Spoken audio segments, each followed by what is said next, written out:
बसू नये. कारण राजकीय नेत्यांचा फक्त वोटिंगचा विषय असतो. खरोखर समाजाची कळकळ राहत नाही. खरोखर जर समाजाची कळकळ असेल तर कोणतरी नेता इथं अवश्य आला असता.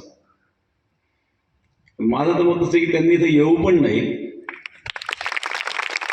कारण एक राजकीय व्यक्ती आली की दुसरी राजकीय व्यक्ती विरोध करत असते आणि त्यामुळं जे कार्य चालू आहे ते आपोआप बिघडून जातं. आणि म्हणून हे जे कार्य आपण करीत आहोत हे राजकारण विरहित जर केलं तर निश्चितच सफलता मिळाल्याशिवाय नाही. कारण खूप सुंदर चांगला हा प्रकल्प आहे आणि आपल्या एक्सप्रेस कॅनलमध्ये कुठेही लॉसेस नाही आहेत. कारण नाशिक पासून आपण सर्व जर पाहिलं तर पूर्ण कॉन्क्रिटीकरण झालेलं आहे आणि कुठेही ते कॉन्क्रिटीकरण अजूनही क्रॅक झालेलं नाही आहे. त्यामुळे खूप लॉसेस नाही आहेत. परंतु ही मागणी नसल्यामुळे काय घडतं, आपला जवळच हरेगाव कारखाना होता. हरेगाव कारखान्याला कॉर्पोरेशनच्या खूप जमिनी होत्या आणि खूप पाणी यायचं. मग त्या कॉर्पोरेशनच्या जमिनीला पाणी यायचं त्यामुळं शेतकऱ्यांना गरज भासत नव्हती. कोणी फॉर्म भरीत नव्हतं, कोणी मागणी करीत नव्हतं. आपोआप पाणी मिळायचं, पर्क्युलेशन व्हायचं, विहिरी चालायचं. पण जेव्हा तो कारखाना बंद पडला त्यानंतर आज जर आपण परिस्थिती पाहिली, माळेवाडी, हरेगाव, उंदेरगाव या परिसराला थेंबभर पाणी नाहीये.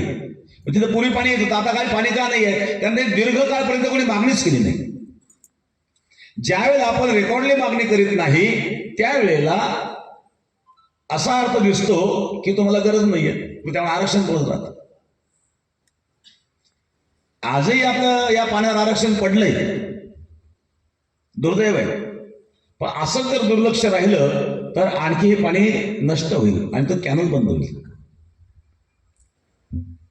कारण आज जर आपण विचार केला, रेकॉर्डच्या दृष्टीने पाहिलं तर मला वाटतं 10 ते 15% मागणी आहे. आणि यामध्ये घडत असं, जेव्हा पाणी येतं त्यावेळेला वरचे जे लोक असतात ते भांडण करतात. एखादा टेलला असणारा मनुष्य त्यांनी मागणी पण केलेली आहे, त्यांनी पैसे पण भरलेले आहेत, पण तरी त्याला पाणी मिळवून देत नाही, वाद होतात.